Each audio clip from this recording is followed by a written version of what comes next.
ci way politique yi waaye tamit dinañ waxtaane li nga xamante ne moom mooy ba léegi ci waxtu actualité politique ak la revue des titres ànd ceeg Mame Ngor Ngom loolu ci kanam lay doon mais balaa boobu en attendant que suñu invité bi ñëw damay laaj d'abord ñaa leader lan la indi ma nga développé mais nuyu naa la bu baax a baax nga wax ñu lan nga indi tey liñ fas yéene waxtaanee ci élevage la wala ci agriculture la wala ci pêche la. jërëjëf doyen ñu ngi lay nuyu di la ziar baax a baax di nuyu aussi téléspectateurs yi nga xam ne dañuy toog toujours di seetaan émission mag bi di Bonjour Sénégal ñu ngi leen di nuyu ñoom ñëpp di nuyu particulièrement à ma maman chérie di ko ñaanal aussi yàlla may ko wér bu baax a baax di nuyu waa Guinguinéo ak waa Kaolack waa Dakar Kër Massar Yëmbal yëpp di nuyu monde élevage monde agriculture ak pêche ñëpp maa ngi leen nuyu ñëpp di bëggee ñëpp macha allah. mi ngi noonu doyen. très bien comme ni nga ko waxee rek tey nag ñu ngi waxtaanee si rubrique élevage bi. ndax pêche la ñu waroon andi mais dafa am benn gàllankoor bu ndaw bu si am. donc nag da ngaa lab. waaw damaa lab parce que dañoo def suñu reportage ba pare. donc da ngaa lab waxal sama téléphone bi dugg si ndox. kon da ngaa lab et j'ai tout perdu ah. donc nag pour xam nga rek comme gars yi dañuy toog toujours di xaar li nga xam ne moom mooy rubrique naataange. il faut ñu am lu ñu leen andil. donc nag ñu profité. dem def benn vidéo si élevage andi leen ko mais aussi tamit mu nekk lu am solo parce que ba ñu fiy jógee doyen mardi passé je pense que am na benn xar bu ñu doon waxtaanee xar bu gën a cher si àdduna bi. waaw bu dem jar 262 millions man de jarul ma ñaar dërëm. waaw yow. parce que man jarul ma ñaar doo éleveur yow mi boo gisee jarul la ñaar dërëm. parce que yow doo gis naa xar mu tuuti dañuy jaay 200 nangam millions. waaw parce que noonu mooy keroog muy indi fii waaw gis naa. waaw xar bu gën a cher si àdduna bi ça coûte 262 xam nga loo xamul moom. millions. ñun suñu xar yi moom race boobu nag. ndekete am na Sénégal fii. léegi nag boobu lañ dem def découverte. dem xool ba xam est-ce que loolu ñu gis foofu prix boobu noonu ndax moo am fii wala daal mais lu si mënta am. xam naa ne après bu ñu duggee si rubrique bi. danañ ko leeral incha allah. waaw Mame Ngor ñoo ngi lay nuyu. waaw maa ngi lay fay Samb bi yàgg yi. ñoo ngi lay fay. di la rafetlu kaddu yi ak nuyu bi. nuyu nga Sénégal bonjour Sénégal. nuyu ñi pointé ak ñi nekk ci kër yeeg ñi nekk ci non comme man dama jàpp ne comme wolof. xam wolof li ñuy wax li linguiste ci wax naa lingua franca la. mooy c'est une langue de communication. qui permet à des sujets qui ne se comprennent pas. de se parler. fi mu toll nii bu ma waxoon séeréer il faut ma wax pël. parce que man lépp la ñuy wax nag fii. waaw wala la nag fii lépp la ñuy wax donc yow laay bàyyi yow nga dóor yooyu mais bàyyil ma wax wolof bi rek. ak français waxal ma séeréer au moins man ma wax li. bàyyil ma wax wolof bi ñaa ñëw waxal ma pulaar. déedéet bàyyil ñu wax. li nga xam ne plateau bi nekkatul nag. mais gis nga Sénégal. bon dafa am sama benn waay boo xam ne ni bon Jeune Afrique la nekkoon. léegi mi ngi France di jàngale foofu ci université yi. moom dafa jàpp ne xanaa Sénégal léegi dañoo changé langue nationale. ma ne ko non changé wuñ ko ma ne ma est-ce que du wolof bi du langue nationale. ma ne ko bon mais loolu daf ko wax pour souligner ne c'est une richesse. Absolument. Par rapport à certains pays africains ñi nga xam ne. amuñu lingua franca mooy une langue de communication.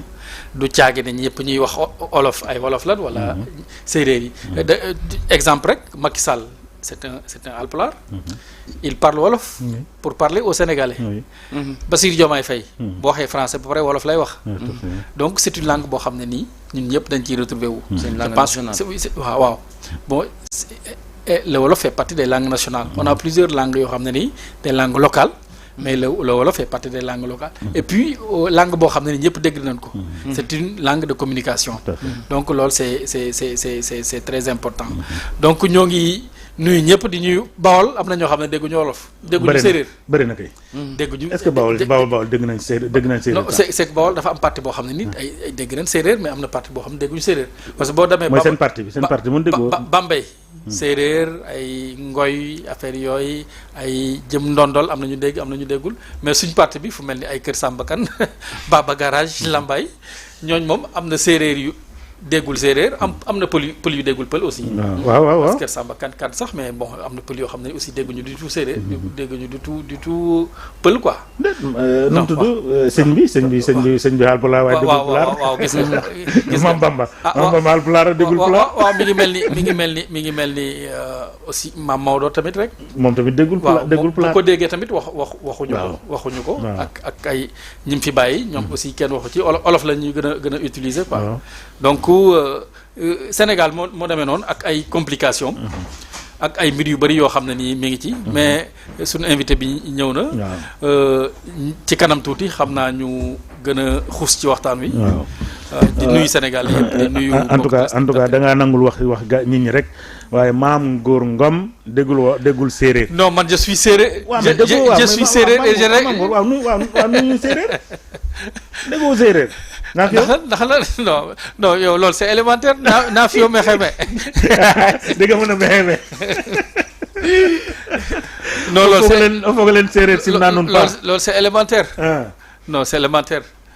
dégg yow da nga bëgg ay Oumy Ndour yi di ma attaqué quoi. déet naa Oumy Ndour dégg na. waaw Oumy Ndour xaw na tane. waaw daf may attaqué waaw. Aïda Mbodj loolu laa koy Aïda Mbodj. ci loolu la may attaqué mën na ko Aïda Mbodj. Oumy Ndour moom déggul séeréer moom tamit déggu ci dara. Aïda Mbodj noo déggul reine du Bawol ba pare déggul séeréer. déggul ci dara jóge fële jóge fële nu mu tuddati. non Dagana côté Dagana Waalo jóge Waalo. ñëw nekk reine du Bawol ñëw nekk reine du Bawol te déggul séeréer. mais biir Bambey aussi ñu ci bari dégguñu séeréer. waaw bon c'est une ville quoi. comme toutes les villes. donc ay rencontre la am na toutes les langues quoi. mais am na ñu bari ñoo aussi dégguñu séeréer quoi. donc ba dañuy wax loolu moo tax sax à côté boo demee nag ne Bambey séeréer. ñooñu moom day gën a séeréer Bambey séeréer mais Bambey en tant que ville ñu ci bari dégguñu séeréer ñii dañoo dégg séeréer ñi dégg yeneen langue quoi. donc Bawol daal c'est le Bawol quoi. olof daal xam naa ne moom am na fa doole. waaw ci histoire maa ngi dégg ñenn ñi naan. Bambey toolu maam Bamba la woon. moo tax de Bamba fi mu doon bayee moo tax ñu tuddoo ko Bambey. waaw am ñu koy wax ci histoire. waaw loolu moom il faut mu gëstu ci. loolu war nañ ci mën a gëstu. loolu il faut ñu gëstu ci. man Bambey fa laa defee 6e ba. terminal moom. te xam nga les Alpes je connais bien. xam nga lii lay wax ci géographie. oui waaw na professeur géographe ak histoire nañu baal.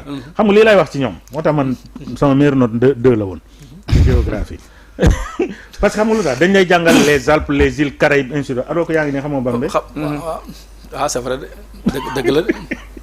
xam Bambey loolu la mais c'est extraordinaire.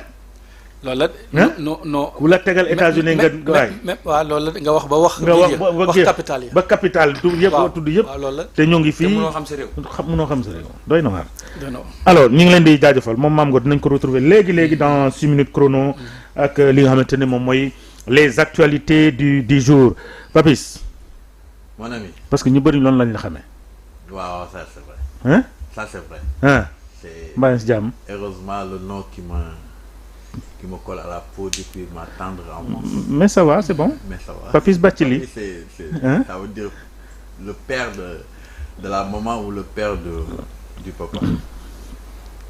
jaajëf mu ngi noonu maa ngi ñëwaat si yow léegi yow lan nga Bathily Saraxole.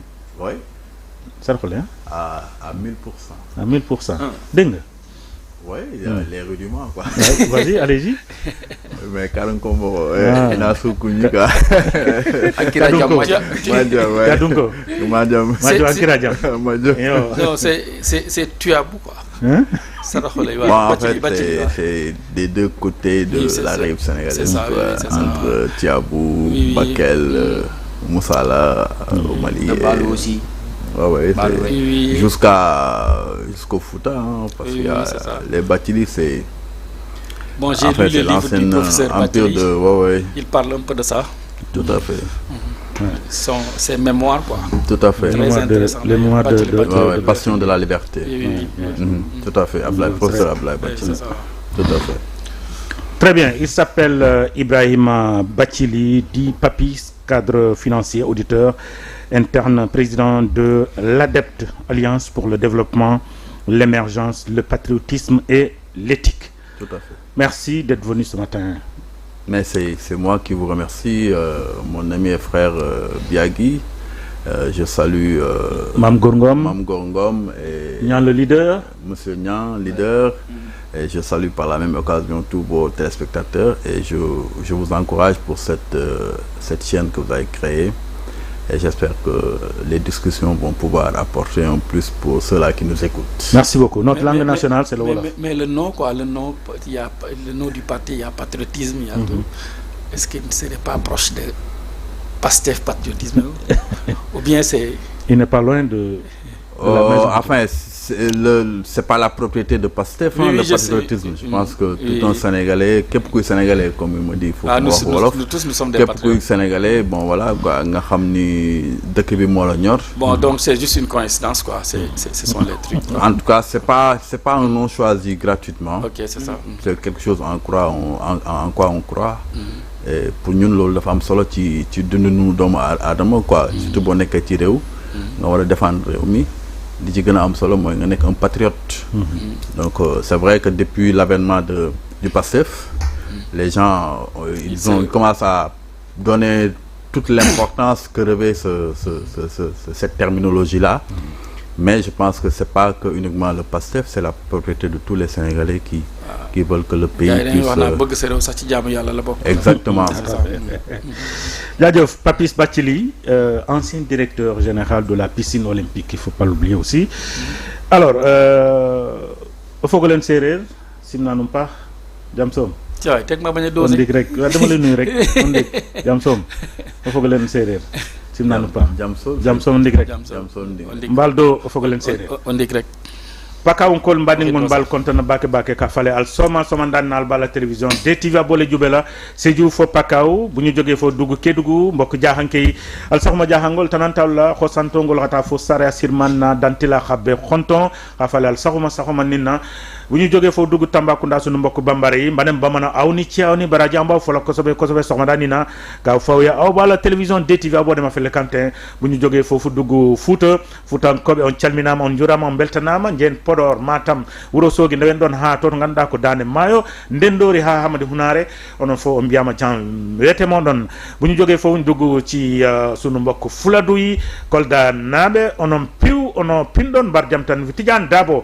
haɗa ɗon jooɗi ɗon ɗo Kolda aɗa wiya ono pinɗa on noon piw on mbiyama ono mbaɗɗon bu ñu jógee foofu ñu dem Ziguinchor ka Soumay Bunu Kane Kokubo Cap Skirring Brin Tanaf ko Soumay Bunu Kane Kokubo ñu wàcc foofu ñëw fi nga xamante ni moom mooy kon sunu mbokk Guinée yi ñaar lañ fii am na Susu am na Pël Fuuta mbokk suusu yi adi baaxi di tanamu feeñe doroma dondoroti noonu la ñuy nuyoo la plus forte communauté les Pël Fuuta fii ci Sénégal haray ɗon salmina ɗon innatnala toon subakat ɗo haray ɗon salmina fota ndar toon ko télévision moɗon innete ɗo GTV ɗo yiɗi noon in noon ko Global TV nini ɓe mamu ɓe telmine ɓe termese ɓe kindiya ɓe kindi Madina ɓe Bundufuru ɓe Konaki ɗum ɗon fof no tawtodiri ɗo e Dakar e Sénégal haray ɗo inna nala toon no marsude seeɗa haray miɗo lando ɓeɗo ko ɗum ɓe ɓuuri yidde fruit Mame Gor loo gën a bëgg ci fruit parce que Sandiniéry instant bi ni boo fa demee Pël Fuuta yaa ngi wàcce affaire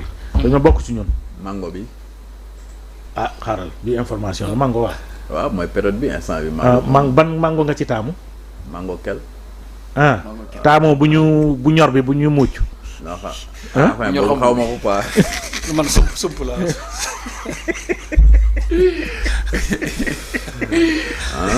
parce que mango kel bi dañ ma koy mélanger ak mad boo ko defee jus le matin xam vitamine C la boo ko defee jus le matin boo ko naanee vraiment boobu recette la mën na xaal moom nuyu ma tudd nga lépp waaw xaal te xaal tamit dem man li ma remarqué mooy gars yi comme li ñuy def ay jus mango ak yooyu xaal ñoom la du fii defuñu fi ay jus mais xaal am na benn recette boo xamante mais fii gars yi defuñu ko fi am na ni ñu koy compléter man gis naa Afrique du Sud ñuy def jus xaal yoo xam ne nii waaw yow man maa ngi gis Brésil dafa neex xaal gis nga xaal bi dagg ko ci kaw rek dagg ko ci kaw nga dugal sa kii nu mu tudd genre li ñuy defee ni soow bi nga dugal nga remuer ko ci biir fekk tojoo ko boo paree rek nga tëj nga jël benn kii rek nga bënn ko jus bi wàcc saa yi da ngay am lu bëri. bu la jëlal loolu rek nga dugal ko frigo. da ngay am loo xamante ne mosoo ko am ci jus. c'est le meilleur jus. donc ñun yu bëri war nañ ko exploiter quoi. non boobu moom yu Nour waxuma la nga dem nag jox ko madame Sall yow da ngaa tàmm loolu nag fu mu toll li nga jël noonu ak li ma jël. li ma wax ni yëpp doo si def dara. déedéet bul laal non bul laal xaal bul laal. mais bu fekkee xaal bi saful suukar nag. xaal bu saful suukar di nga xam nag xanaa. boo daggee di nga xam ndax saf na suukar. léegi après non xam nga li may bañ mooy ngay commencer di ajouter ñun di commencer ajouter ay sucre yooyu baaxul. non parce que dama xam ne xam nga Sénégal yi problème am mooy. non yéen a mel noonu ko defee naturellement. tey mën nga utiliser mais xaal c'est naturel ñorul saful suukar. xaal c'est naturel mais léegi yow lan nga si war a def loo xam ne.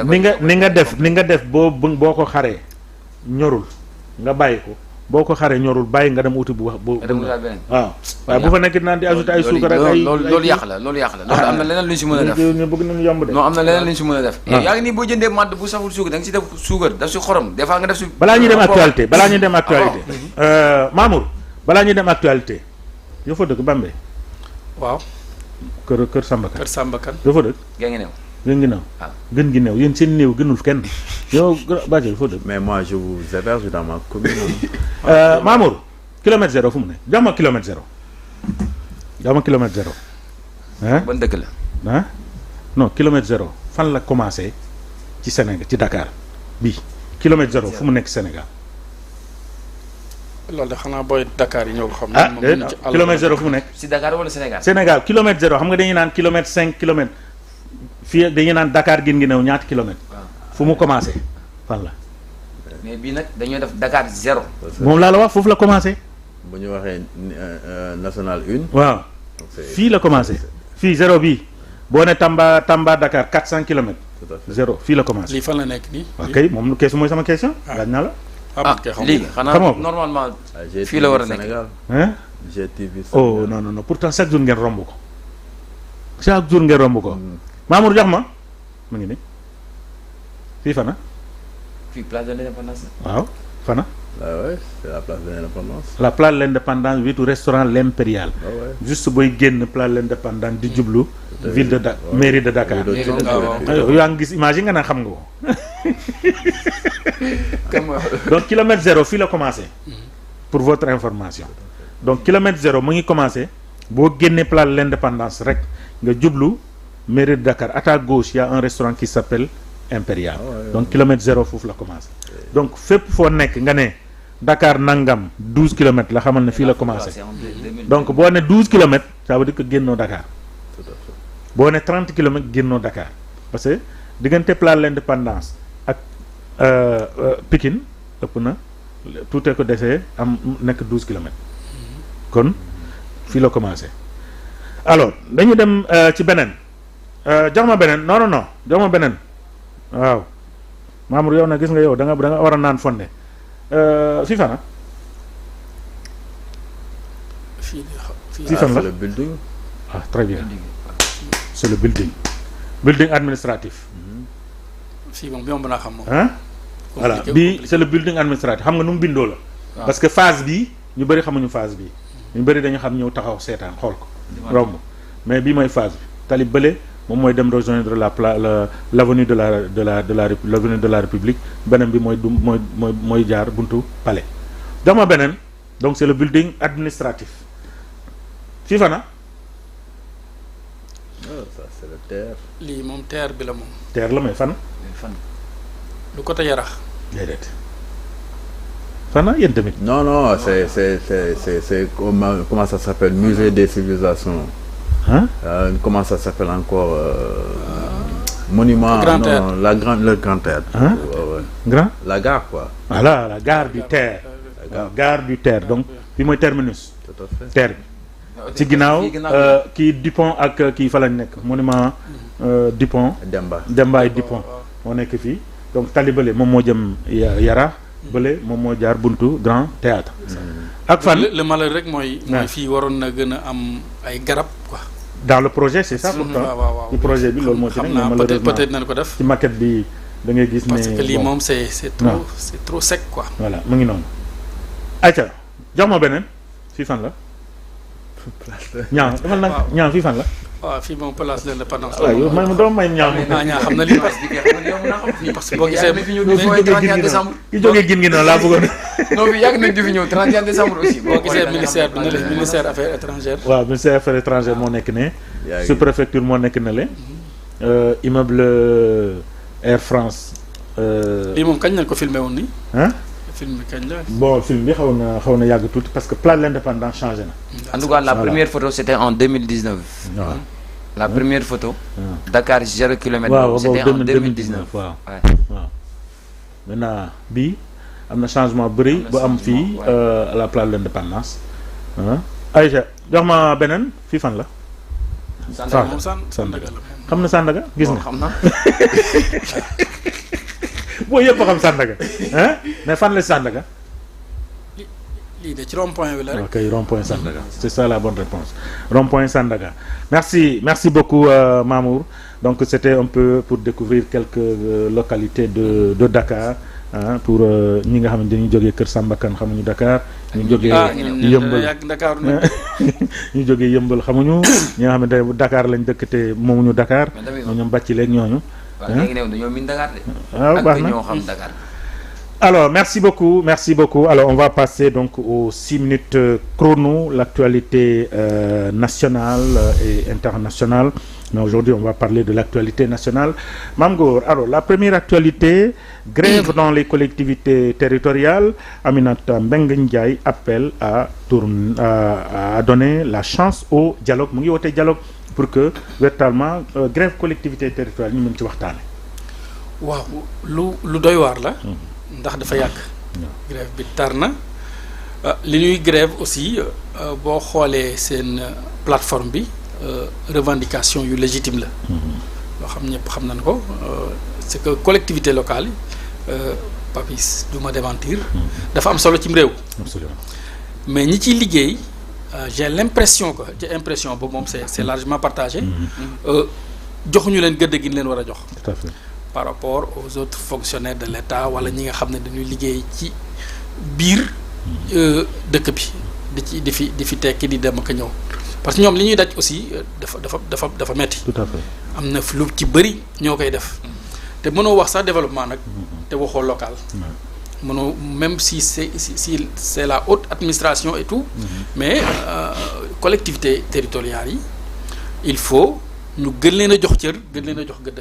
je pense que loolu ñëpp xam nañ ne. te ñu appliquer la loi sur la décentralisation. c'est ce qu'il c'est justement ce qu'il demande de faire loolu lañ bëgg. et puis lii day wane sax ne l'acte 3 bi ñuy wax. échec la. absolument man dama jàpp ne l'acte 3 de la décentralisation. li mu indi ci solution. par rapport ak problème yi. defe naa il y a un large fossé. te loolu il faut ñu xoolaat acte 3. bala ñuy dem est-ce que créewul d'ailleurs de problème. déjà waaw bala ñuy dem ci yeneen ak yeneen. il faut ñu xoolaat lool. mais nag li ma ci kii rek beneen côté bi mooy nit ñi tamit dañoo sonn ci grève boobu. te boo demee grève ba nit ñi nga xam ne ku bëgg am kayit wala nga keroog rek laa doon def pour benn papier pour dem génn Dakar dem denc benn néew. mais problème c'était tous les problèmes du monde. da ngay dem fii ñu la liggéeyun nga obligé da nga xam maire ba loolu moo tax mu boole laa kenn mu ñëw jógee këram ñëw defal la ko donc tout ñëpp mënuñu lool. donc loolu moo tax ak li ministre bi wax ni leen nan reprendre. nan grève moom dañ koo mayee. comme neex war nga da boo jaaree yoon war nga mën a grève. wax li la naqari mais nag am na service yoo xam ne nii. je pense que il faut que ñu def de telle sorte que waruñu cee grève. war na am service minimum. nit ñi problème yi ñu war a régler ñu régler ko je pense que c'est ça donc bu ñu demee ba Aminata Mbengue Ndiaye man je pense que man dama foog ne loolu sax kii nañ ko dindi nañ ko mi ngi exister ba léegi quoi. loolu mu dirige waaw. bi mu ne moom mooy ne jouer au médiateur. bon loolu. peut-être tey lay xaar di ci wax tey bon dégguma ko woon maa ngi ko soog di dégg mu ciy wax mais lii président de la République dañoo am ay autorités yu bees ñoom ñoo war a jóg je ne dis pas taper sur la table parce que ay nit aussi mënuñuy grève nga naan da ngay taper sur la table mais ñoom ñoo war a jóg def ko yitte ndax grève bi jeex bu fekkee dafa am loo xam ne dañ ko war a appliquer ñu appliquer ko bu fekkee mënuñu ko aussi ñu wax leen clairement mënuñu ko jaajëf je pense que loolu c'est la seule solution. très bien luy sa xalaat. Ben merci Biagui, je pense que tey moom question bi ngeen évoqué en premier question bu ma intéressé la parce que dans un passé récent nekkoon naa agent au niveau d'une collectivité locale et li ngeen di wax ni c'est une préoccupation bu xaw a jàmp pour ñu régler ko parce que y a deux choses qu'il faut préciser. C'est vrai qu'il y a l'acte 3 de la décentralisation mais aussi il y a la fonction publique locale. Tout à fait.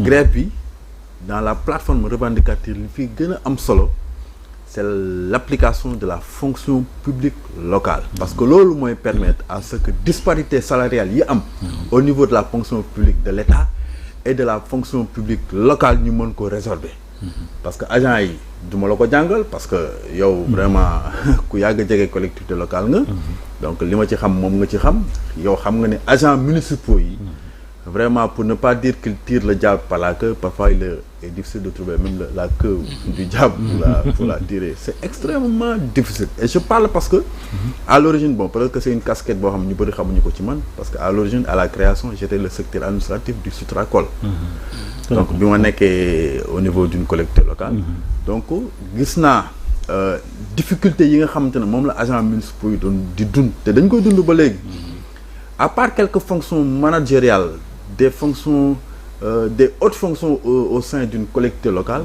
la majeure partie des agents municipaux seen rémunération ne leur permet pas de subvenir à leurs besoins c'est extrêmement difficile donc tey ministre des collectivités locales et de l'urbanisme que je salue au passage Balla Moussa Fofana dañ koy ñaan vraiment lépp loo xamante ne mën na ko pour trouver une solution à ces préoccupations des agents municipaux nañu fexe ba jàppale leen parce que la grève commence à trop durer et les citoyens dans les collectivités locales commencent à en subir les conséquences parce que tey actes yi nga xamante ne moom nga soxla boo bëggee dem ci état civil ou bien boo bëggee inhumer permis d'inhumation et tous les autres actes yi nga xamante ne les officiers d'état civil ñoom ñoo ko war a jël actuellement la majeure partie sont en grève donc ce qui veut dire que tey sa néew bu amee ñaan ñu ko yàlla lépp ñëpp lay dal boo ko bëggee suul te mënoo am permis d'inhumation boo bëggee sa doom nga ba war a mën a def concours wala mu war a inscrire dans un établissement bu amulee extrait de naissance day indi ay jafe-jafe mais au-delà de ça li ci gën a am solo mooy nañu revaloriser la fonction publique locale et Biagui doo ma bàyyi ma doo ma démentir tey boo demoon Europe vous verrez dans beaucoup de villes en France la fonction de l'agent local c'est la meilleure des fonctions d'ailleurs. Merci, voilà. La meilleure des fonctions et beaucoup de Sénégalais plus valorisants sont dans la fonction publique locale. Merci. Ouais, en France par exemple. Alors dinañ ci ñëwaat ci waxtaan ñu renforcer ñu gën xuus si loolu mais finalement on a 2 minutes pour le reste de l'actualité puisque dañuy dem ci li nga xamante ne moom mooy xar boobu noonu muy wax. Alors Adji Sarr se serait tourné vers la France après s'être vu refuser l'asile en Suisse alors li ko waral mooy Suisse dafa ne ci règlement bi lu mu wax ci asile muy fi nga njëkk a teg sa tànk ko foofu ngay war a demander boo duggee espace européen fi nga njëkk a teg sa tànk foofu ngay demander asile boo tëbee boobu dem ci beneen réew kooku mënu la jox asile alors que France la mu njëkk a ñëw moom Adji Sarr. waaw gis naa information bi. mais dama ci gis conditionnel te man souvent j'ai peur du conditionnel quoi. Oui, tout à fait. boo nee sa sëree rek. waaw day am incertitude tuuti quoi. ñoom ak seeni loi bu fekkee am na je pense que loolu amul dara lu ñu ciy wax. parce que ñoom moom seeni réew. li ma ci def commentaire bi ma ci def mooy loo xam ne warul woon am la. tout à fait man loo xam ne ni warul am Adji Sarr bu fekkee dafa am problème ak li fi am yépp ci dëkk bi. je pense que mën naa toog fii ñu vidé ko. am na lu ñu ci jot a vidé mais war na mën a toog fii lu ko fi fekk mu fekk ko fi parce que dañuy wax. Adji Sarr waaw li nga góob nga gar ko. li nga sommi nga naan ko. loolu je pense que loolu war na mën a nekk mais koo xam ne nii sénégalaise la dafa am ay droits Sénégal man je suis un peu contre jël jóg di dem ne da ngay exilé woog yooyu. parce que jusqu'à preuve du contraire gisuma ne dañ ko fi tere wala ñu ostraciser ko fi même si am na ñuy wax ak y a des gens yoo xam ne autour di wax mais autorités yi je pense que terewuñ ko. amul kenn ku ci wax amul kenn ku ci wax ne ko génn réew mi wala dañ lay def lii wala dañ lay def laa. c'est vrai que Adji Sarr moom turam instant yi dafa dugg ci histoire Sénégal turam dugg na ci histoire Sénégal. lii yëpp moom peut-être sax booy xool ba ci biir a biir man j'ai fait des livres sur un livre deux livres sur ça le premier est directement lié billet de salon à ça mais booy xool même l'ascension d'Ousmane Sonko est liée à l'affaire Adji Sarr. Donc bu Adji Sarr amul woon qui sait peut-être li mën na bañ a ñëw sax au pouvoir. parce que Adji Sarr problème yooyu moo tax ñu Sénégal yu bëri xam kuy Ousmane Sonko. donc il a résisté ba ñëw fii ba nekk li mu nekk donc mi ngi ci histoire donc kooku noonu fu mu mën di dem tamit sénégalaise la parce que sénégalaise moom Sénégal moom doomam yëpp moom ay doomam lan. jaajëf ak noo mën di mel nag. doomu Sénégal nga te je pense que lu ñuy régler war nañ ko mën a régler fii. jaajëf alors une pirogue de 252 migrants interceptés au large de Dakar en quelques secondes. non loolu mooy fi mu toll nii li ñuy wax tubaab bi di wax gars yi pléonasme lañ ko tuddee sax mooy tourner en rond. mais on tourne en rond. dañu foog ne problème bi dañ ko régler mais régler wul dara. donc te problème yi li koy régler dëgg il faut ñu toog ci waxtaan ci. am na ay problèmes économiques am na ay problèmes sociaux. am na yeneen problèmes yoo xam ne am na des problèmes psychologiques et tout. donc il faut ñu toog régler lool ñu soog di xam ndax tax nit ñi di jóg di dem. très bien waaw Coupe du Sénégal AS Pikine Casa Sport ñoom ñooy la première rencontre la deuxième Dakar Sacré-Cœur Jaraaf c'est les chocs de la Coupe du Sénégal. waaw Coupe du Sénégal man pour bañ a dugg ci le jeu en tant que tel. équipe yi. mais dama jàpp ne Coupe du Sénégal ni Ligue des Champions mel. ba gars yi mercredi wala mardi. ñëpp di yàkkamti. war na noo def de telle sorte que nit ñi intéressé wu ci suñ football local. parce que mënoo am tamit équipe nationale boo xam ne nii bon dam na jël na Coupe d'Afrique dam na. c'est l'une des meilleures en Afrique waaw en Afrique. ba pare championnat bi ak Coupe du Sénégal ak yooyu demeewul noonu. wala nit ñi intéressé wu leen. bu njëkk sax dañ doon wax naa làmb ji moo gën a am doole mais làmb ji ñu gis ba de plus en plus aussi mi ngi doole ji mi ngi wàññeeku. mais politique je pense la politique sportive. ci autorités yi fi nekk war nañ def de telle sorte que sport intéressé Sénégal yi mais sport local surtout le football local intéressé Sénégal yi te sport local yow xam nga bis bu intéressé woon Sénégal yi. sponsors yi mën nañ la ñëw liggéey nit ñi war mën nañ ci am liggéey. dëkk bi mën na soqaliku ay stade gis ne ñun temps yi ñuy jàng ay stade yi bëri fii terrain basket yi bëri fii nit ñi dem sport. non le soir c'était le sport. le sport quoi le soir waaw. nit ñi dem sport nit ñi am ay équipe affaire bi yëngatu week-end yi jax. mais je pense que am réew aussi loolu la. léegi 18h bu jotee rek. ñëpp daw nañ élèves yëpp daw nañ ñibbi. waaw alors que bu njëkk ba 18h bu ñu jotee saab bi sànni nañ ko fee. parce que il faut ñu indiwaat lool. primaire ba lycée jàpp université yooyu yëpp ba pare même ñi nga xam ne jànguñu ñuy intéressé wu ci sport surtout intéressé wu ci football. loolu aussi mën na indi tax nit ñi liggéey am liggéey. mën na aussi nit ñi tax sax même civisme bi mën na ci gën a développé. tout à fait parce que nit ñi dañuy gis drapeau national ñuy gis ñuy chanter hymne national ñuy gis ñuy yëngatu ci yooyu tous les symboles de la République. ñu xam ne lii suñu réew la ba pare ñun peut-être li am championnat européen yi war na mën a am fii wala en miniature lu nuru lool am.